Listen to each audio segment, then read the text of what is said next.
Hello everybody, it's Erica with Not Your Average EDC, and today we are looking at the Reeve Knives Small Inkosi.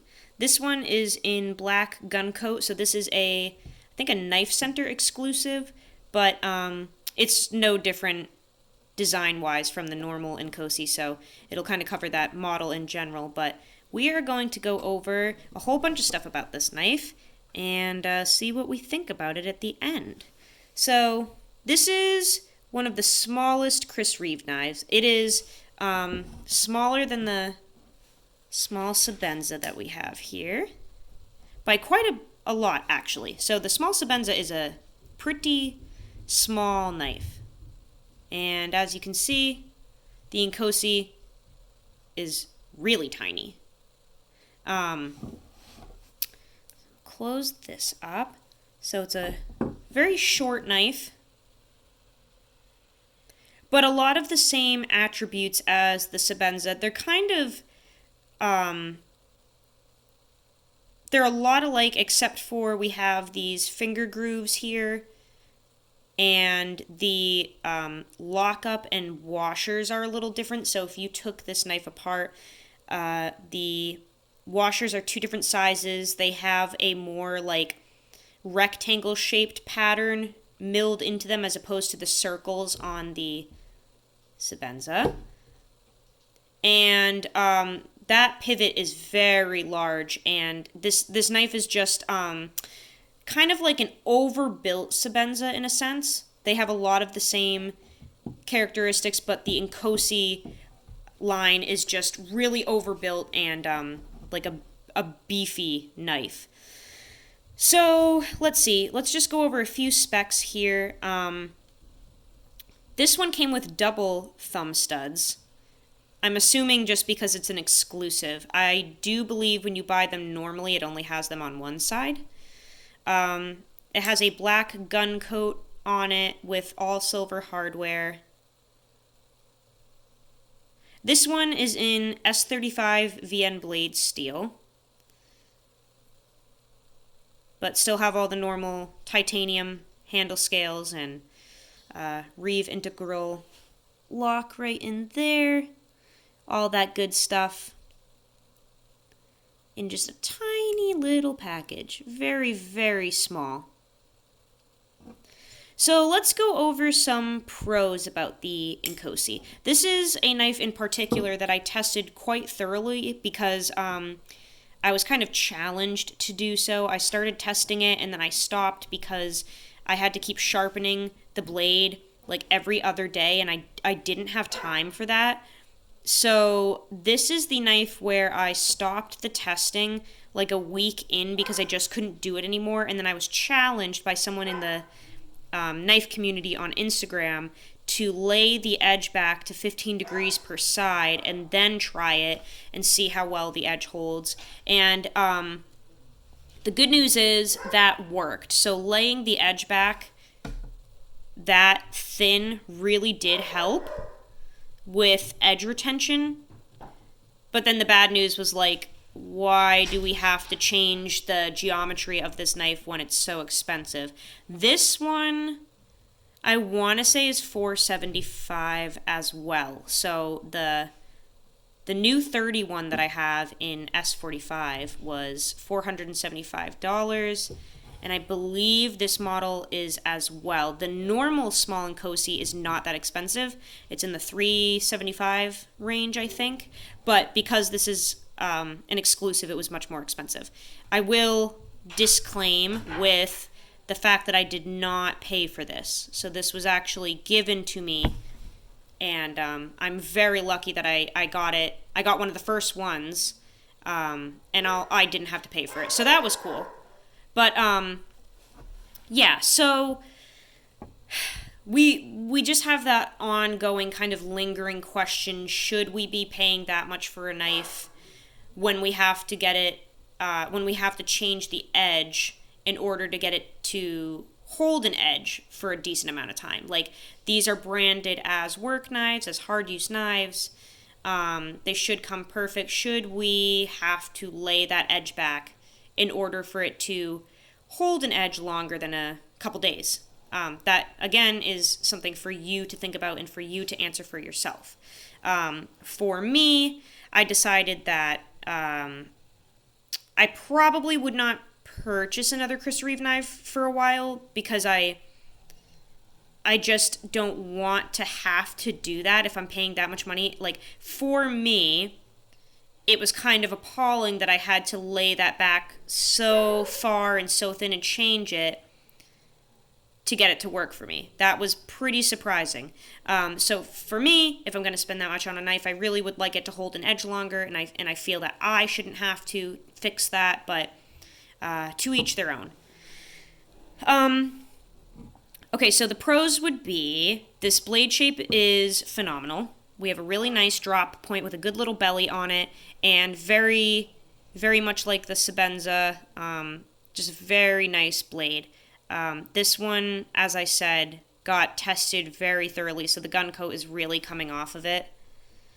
But it's just a fabulous blade shape for EDC. That oversized pivot in conjunction with the way the washers are and the way the lock is, this makes this like, it's like a vault. I mean, there is no way you're going to move that blade. Like, oh my gosh, it is solid as solid can be. No up and down play, no side to side. You cannot move this thing at all. It is beyond rock solid. Like, that is a fabulous lockup that we have there. If we can focus. Really, really strong.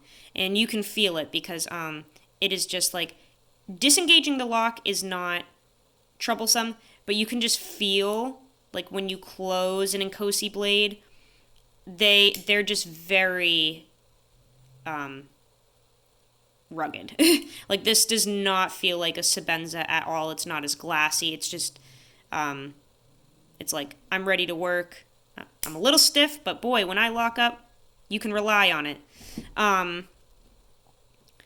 If you have small hands, these cutouts here really lock your hand in. So that could be a pro for sure.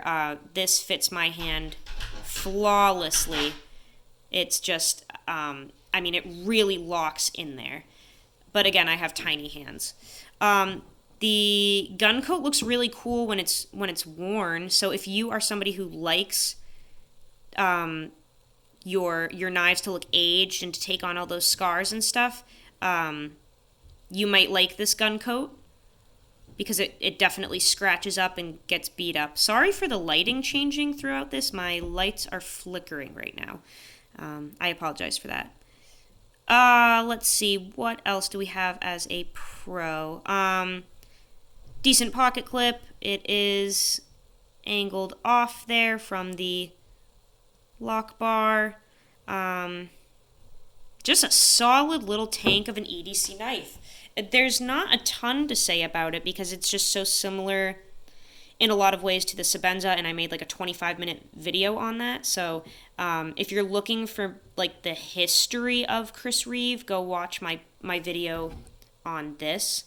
I went into depth about the history and the company, all that good stuff. So I won't do that in this video.